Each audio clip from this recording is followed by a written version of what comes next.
জি ma'am, আমি এক্ষুনি সবকিছু জানিয়ে দিচ্ছি। তামান্না চলে যেতেই মীরা ম্যাম চেয়ার ছেড়ে উঠে আমার কাছে এসে গালে হাত দিয়ে বলল, ব্যথা করছে? ওয়েট, আইস নিয়ে আসতে বলছি। আরে না না, তার কোনো প্রয়োজন নেই। তেমন কোনো ব্যথা নেই, একটু পরেই ঠিক হয়ে যাবে। ফোনটা বেজে উঠল। পকেট থেকে বের করে দেখি আরিশা ম্যাম ফোন দিয়েছে। আমি রিসিভ করতে যাব, তার আগেই মীরা ম্যাম আমার থেকে ফোনটা নিয়ে রিসিভ করে বলে, মিসেস আরিশা, খুব তাড়াতাড়ি গুড নিউজ পেয়ে যাবেন। তবে আপনার হাজবেন্ড যেটা করেছে সেটা মোটেও ঠিক করেনি। ম্যাম, আমি সত্যিই জানতাম না যে এমন কিছু হবে। আপনার বর এসে ক্ষমা চাইবে, শুধু ক্ষমা চাইলেই হবে না, আকাশের সামনে বসে ক্ষমা চাইতে হবে। তবেই আকাশ তাকে ক্ষমা করবে। আর অফিস জুড়ে যে রিউমার ছড়িয়েছে সেটার জন্যও ক্ষমা চাইবে। নিজের ভুল স্বীকার করে সবার সামনে সত্যিটা জানাবে। আপনি ভালো করেই জানেন আকাশ আহমেদ কেমন ছেলে। আর একটা কথা, যতদিন আপনার বর এসব না করছে ততদিন আকাশ আহমেদ আপনার অফিসে যাবে না। ইমেল তৈরি হচ্ছে, খুব তাড়াতাড়ি অফিসিয়ালি মেল পেয়ে যাবেন। ওর সাহস কত বড়!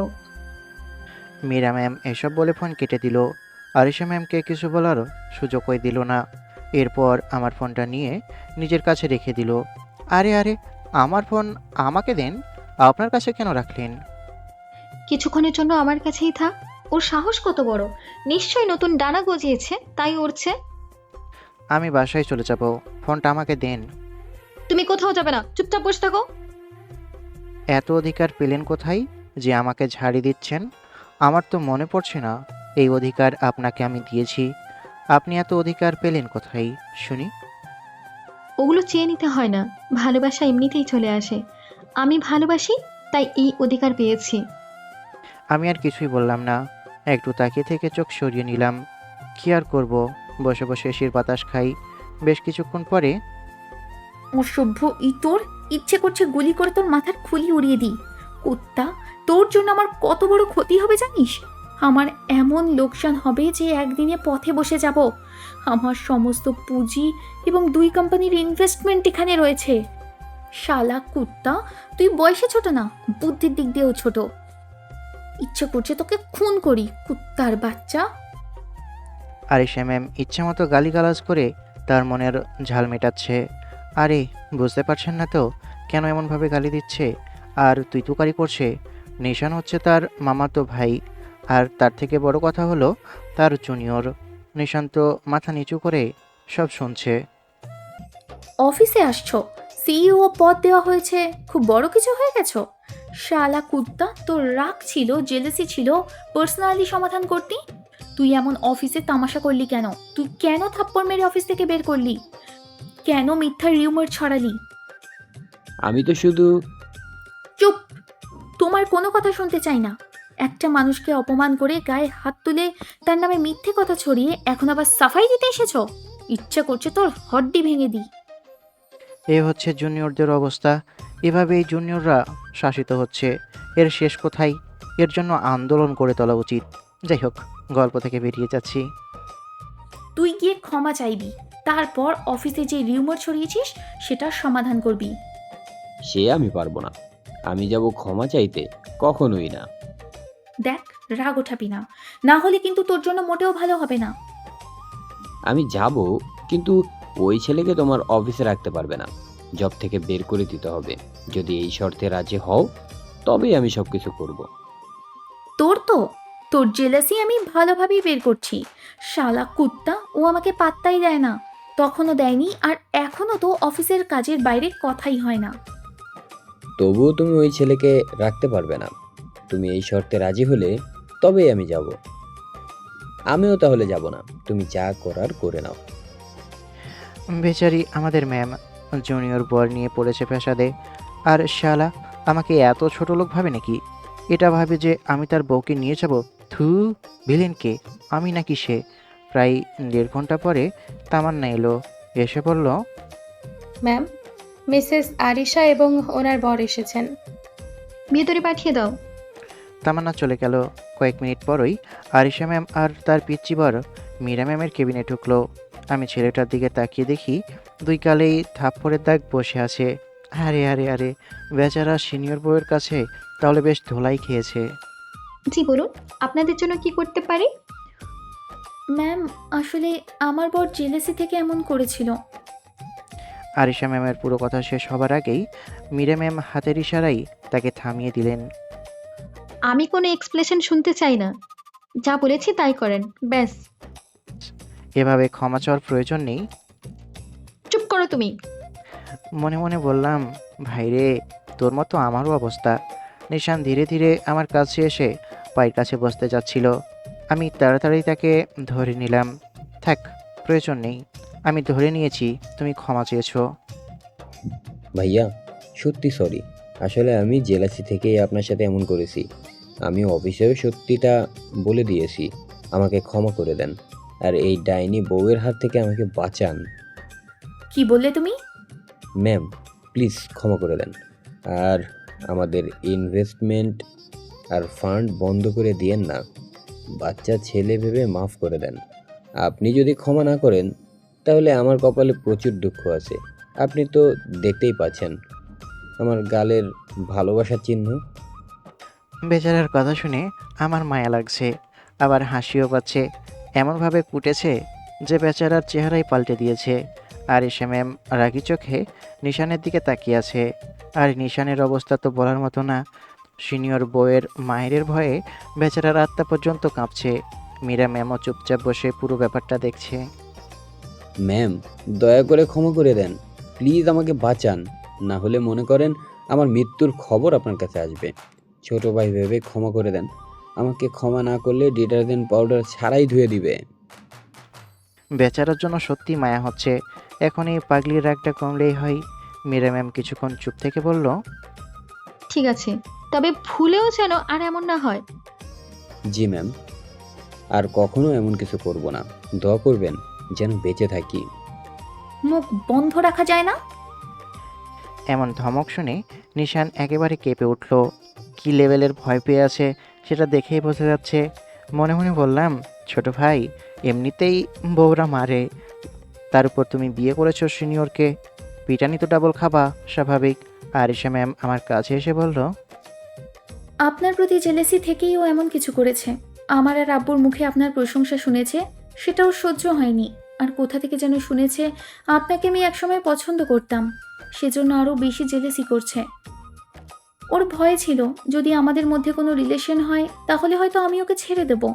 কিন্তু এই গাধার বাচ্চা জানে না আকাশ আহমেদ কেমন মানুষ। কোনো মেয়েকেই সে সেভাবে পাত্তা দেয় না। এত কিছুর পরেও, এত কোটার পরেও এখানে আসতে চাইছিল না। একটা শর্তেই এসেছে, আপনাকে অফিস থেকে বের করতে হবে। না চাইতেও আপনার মতো একজন ভালো এমপ্লয়ি, একজন যোগ্য সদস্যকে আমার অফিস থেকে বের করতে হচ্ছে। এর জন্য বাসায় গিয়ে এই গাধার বাচ্চা গাধাটাকে আলাদাভাবে কুটবো, গাধা পিটিয়ে মানুষ করব। সে জানে না তার জন্য আমি আমার অফিস থেকে কি হারিয়ে ফেললাম। তো আকাশ আহমেদ, আপনি কবে রিজাইন দিচ্ছেন? খুব তাড়াতাড়ি সব কিছু বুঝিয়ে দিয়ে আসবো। আমিও চাই না তাদের মধ্যে আমি ভিলেন হয়ে থাকি। মনে মনে বললাম, এই গল্পের হিরোকে ভিলেন বানিয়ে দিল, এটা তো কোনোভাবেই মেনে নেওয়া যায় না। না না, কোনোভাবেই না। আর আমিও চাই না আমার জন্য তাদের সম্পর্ক নষ্ট হোক। আরিশা ম্যামের দিকে তাকিয়ে বললাম, ম্যাম, তবে এর জন্য আপনার আরও কুটার উচিত ছিল। আমার কথা শুনে নিশান অসহায়ভাবে আমার দিকে তাকালো।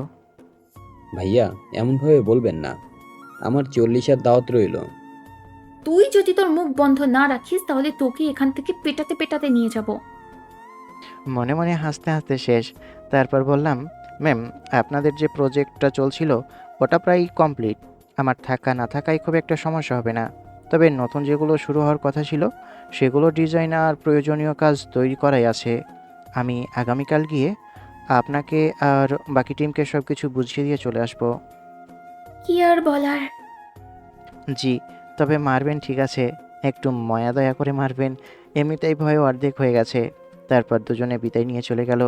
ওরা চলে যাওয়ার কিছুক্ষণ পরই মীরা ম্যাম ফোন করে তাদের ফান্ড আর ইনভেস্টমেন্ট যেন বন্ধ না করা হয় সেটা নিশ্চিত করলো।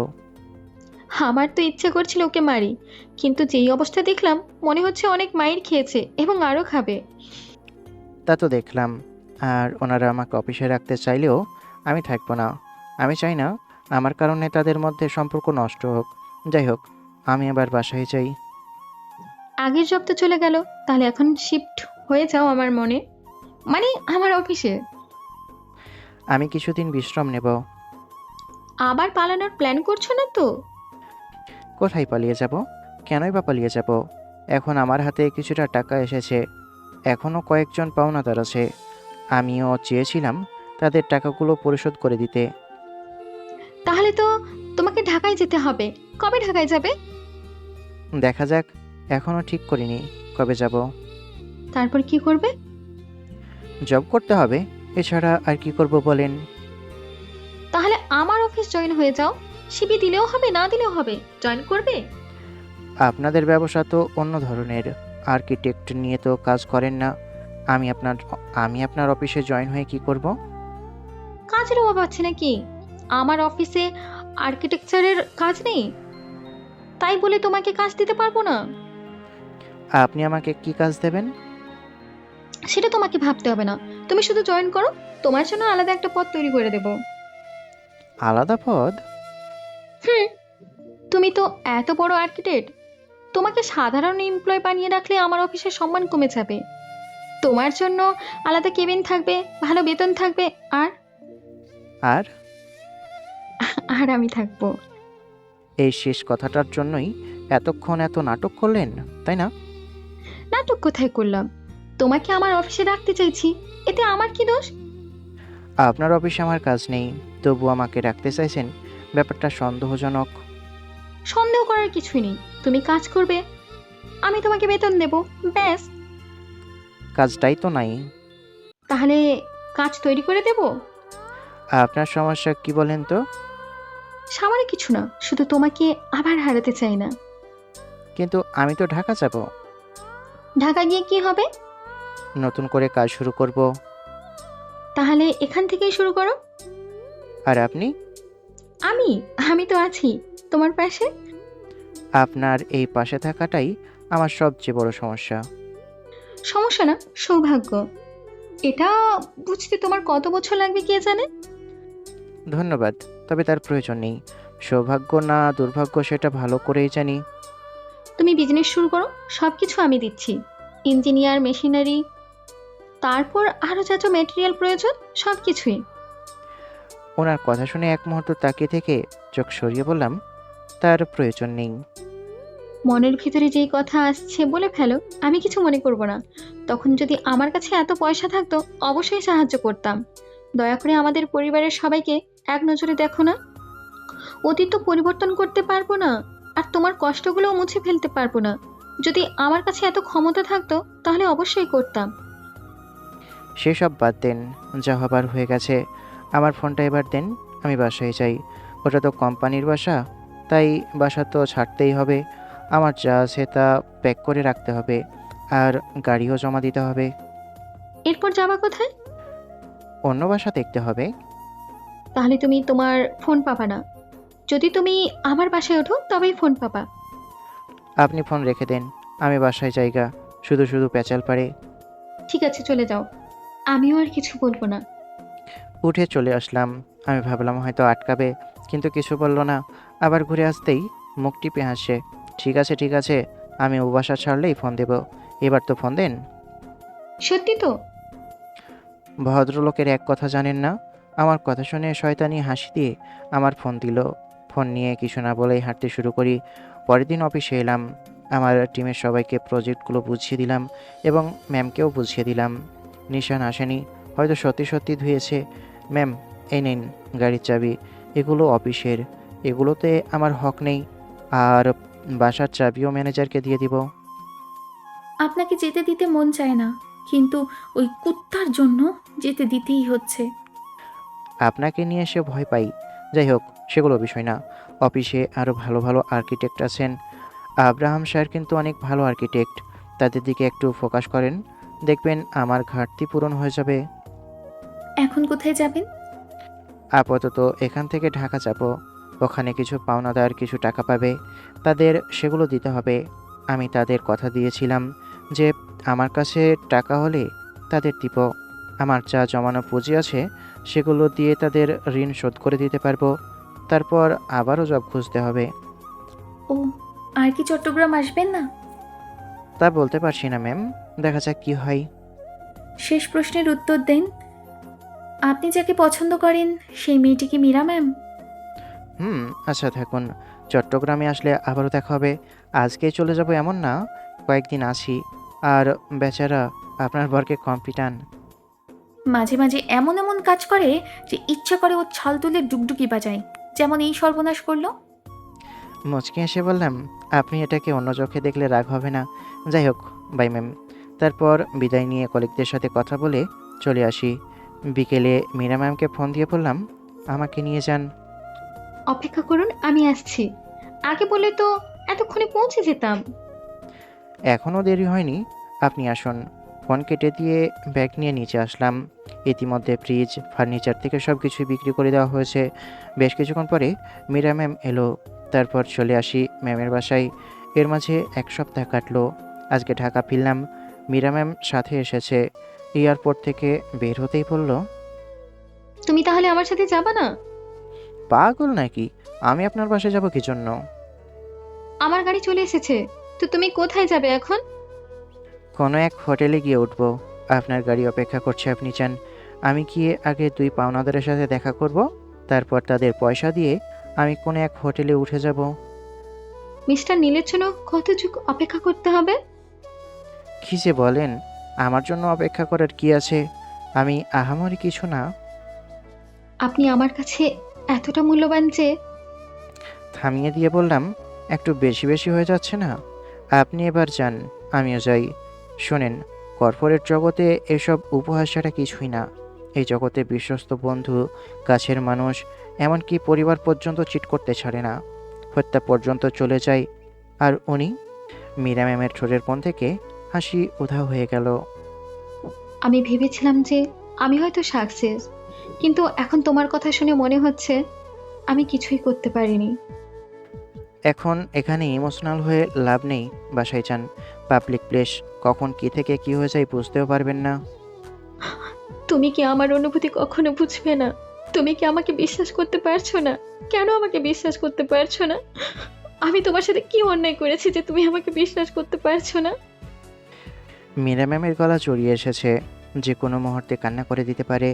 কুল, এইসব নিয়ে কথা বলার সময় এই জায়গা না। আমি গেলাম, পরে কন্ট্যাক্ট করে নেব।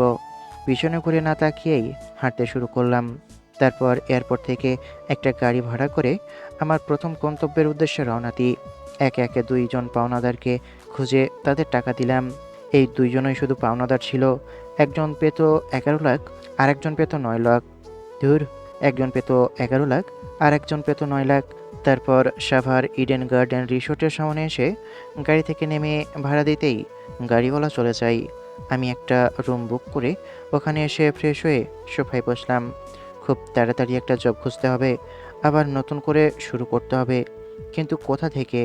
চট্টগ্রামে কি ফিরে যাব, নাকি ঢাকাতেই নতুন কোনো জব খুঁজব? চট্টগ্রামে আমার পরিচিত আছে, অভিজ্ঞতা আছে, কাজের সুযোগও হয়তো পাওয়া যাবে। কিন্তু সেখানে ফিরে গেলে মীরা ম্যাম আবারও আমার জীবনে জড়িয়ে পড়বে। আর আমি যতই তাকে এড়িয়ে চলি, কোথাও না কোথাও গিয়ে আবার তার সামনে পড়ে যাই। অন্যদিকে ঢাকা, এখানে আমাকে কেউ চেনে না। নতুন করে শুরু করা যাবে। কেউ আমার অতীত জানবে না। কেউ আমার পরিবার কিংবা আমার হারিয়ে যাওয়া জীবন নিয়ে প্রশ্ন করবে না। হয়তো এটাই ভালো। দীর্ঘশ্বাস ছেড়ে মাথাটা সোফায় ঠেকিয়ে দিলাম। আগে একটা জব খুঁজে বের করি, তারপর দেখা যাবে জীবন আমাকে কোথায় নিয়ে যায়। কি রে মা, আসার পর থেকে রুমে চুপচাপ বসে আছিস, মুখে হাসি নেই, কারোর সাথে কোনো কথা নেই, কি হয়েছে? আমার মন ভালো নেই, আমার কোনো কিছুই ভালো লাগছে না। আমাকে ডিস্টার্ব করো না তো। ওই ছেলেটা কোথায়? তুই তো বলেছিলি তোর সাথে আসছে। আমার সাথে আসলে ও কি আমাদের বাসায় আসবে নাকি? আমাদের সবাইকে ঘৃণা করে, সেই ঘৃণার কারণে আমি। আমরা কি করতে পারি বল? অতীত তো পরিবর্তন করতে পারবো না। প্লিজ একা থাকতে দাও, আমার কিছুই ভালো লাগছে না। তুই যে কিভাবে এর মধ্যে জড়িয়ে গেলি, ওই ছেলে এখন কোথায়? আমি জানি না, এয়ারপোর্ট থেকে বেরিয়ে কোথায় গেছে তাও জানি না। বলছিল কয়েকজন পাওনাদার আছে, তাদের টাকা দিতে যাবে। ওই টাকা দিতেই তো ঢাকায় এসেছে।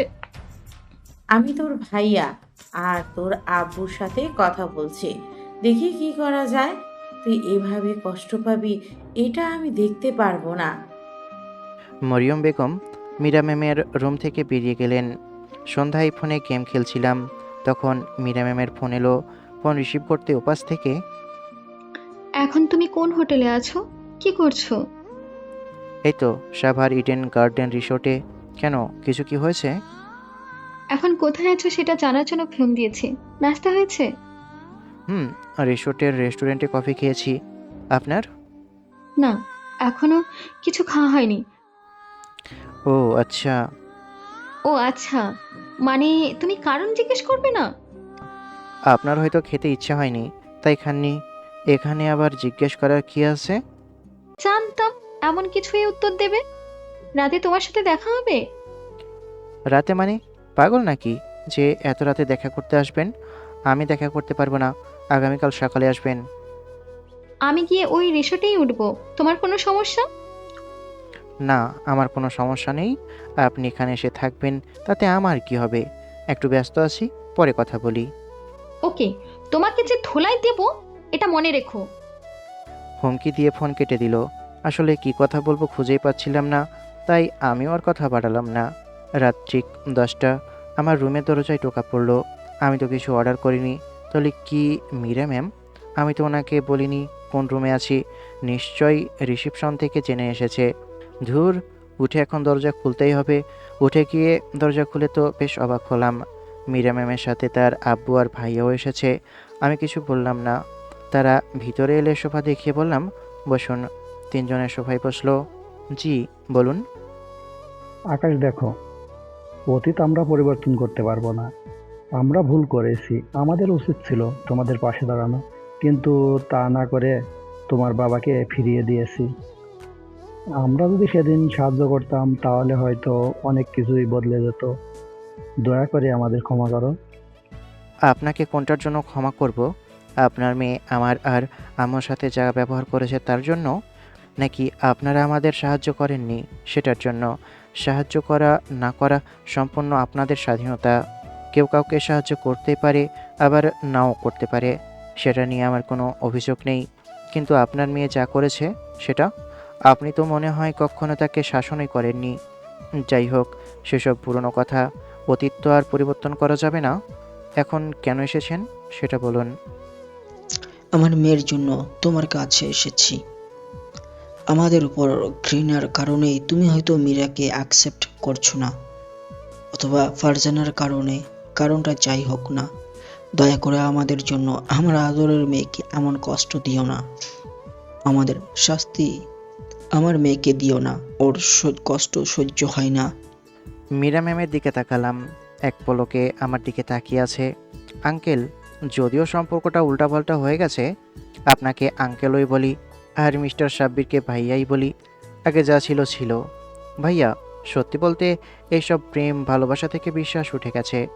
মীরা ম্যামের দিকে তাকিয়ে দেখি চোখের কোণে পানি জমা হয়ে গেছে। সব মানুষ কি একই রকম? তুমি ভালো করেই জানো আমার বোন কেমন। বলতে অনেক কিছু ইচ্ছে করছিল, কিন্তু সমস্ত কথা হজম করে নিলাম। সে ঠিক আছে, কিন্তু আপনার বোনের সাথে আমার কিভাবে যাই? দেখো বাবা, তোমার মতামত চেঞ্জ করার ক্ষমতা আমাদের নেই। আমরা শুধু তোমার কাছে অনুরোধ করতে পারি। আদেশ করে কিছু করলে হয়তো তোমার সাথে জোর করে বিয়ে দিতে পারবো, কিন্তু আমরা তা চাই না। মনে মনে বললাম, জোর করেই দেখুন না, তারপর মজা বুঝবেন। আপনারা না বুঝলেও আপনার মেয়ে বুঝবে। আমাকে সময় দিন। কত সময়? এই মনে করেন 2-3 বছর। আগে নিজেকে ভালো করে তৈরি করি, নিজের ব্যাংক ব্যালেন্স, বাড়ি গাড়ি করি, তারপর। মজা করো না। তোমার কতদিন সময় লাগবে বলো? দেখুন, আমাকে আমার মনের সাথে যুদ্ধ করে এই ডিসিশন নিতে হবে। আমাকে তো বেশ কিছু সময় দিতেই হবে। তুমি কি বিজনেস করতে চাও, না জব করতে চাও? তুমি যদি তোমার কাজের ধরন অনুযায়ী কাজ করতে চাও তাহলে ঢাকায় থাকতে হবে। আমাদের আর্কিটেক্ট বিজনেস শুধু ঢাকাতেই। কিন্তু এমনভাবে জব, সিভি নেই, কিছু নেই, এটা তো আমার ব্যক্তিত্বের সাথে যায় না। এমনভাবে জব নিলে আমার আত্মসম্মানে গিয়ে লাগবে। চট্টগ্রামে তুমি একজন পরিচিত মুখ হয়ে উঠেছ। অবশ্যই তোমার কাজ ভালো, তাই সবারই কাছে পরিচিত হয়ে উঠেছিলে। জি, আল্লাহ আমার প্রতি সহায় ছিলেন, তাই হয়তো এমন হয়ে গেছে। সেই অনুযায়ী সিও পদ ঠিক আছে। আর সিবি যখন দিবা বলছো তখন জমা দিয়ে দাও। আব্বু, আমার মনে হচ্ছে আমাদের কাজ শেষ হয়ে গেছে। আমরা চলে যাই, চলুন। এখন এইসব ওদের মধ্যে ছেড়ে দেন। আসসালামু আলাইকুম। ওনারা দুজনে চলে গেল। মীরা ম্যাম আমার দিকে তাকিয়ে আছে।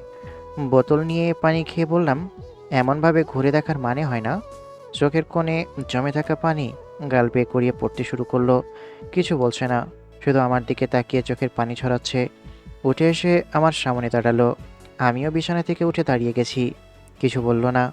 বুকে মাথা ঠেকিয়ে শব্দ করে কান্না করে উঠল। আমি চুপচাপ দাঁড়িয়ে রয়েছি। কান্না করছে তো করেই যাচ্ছে।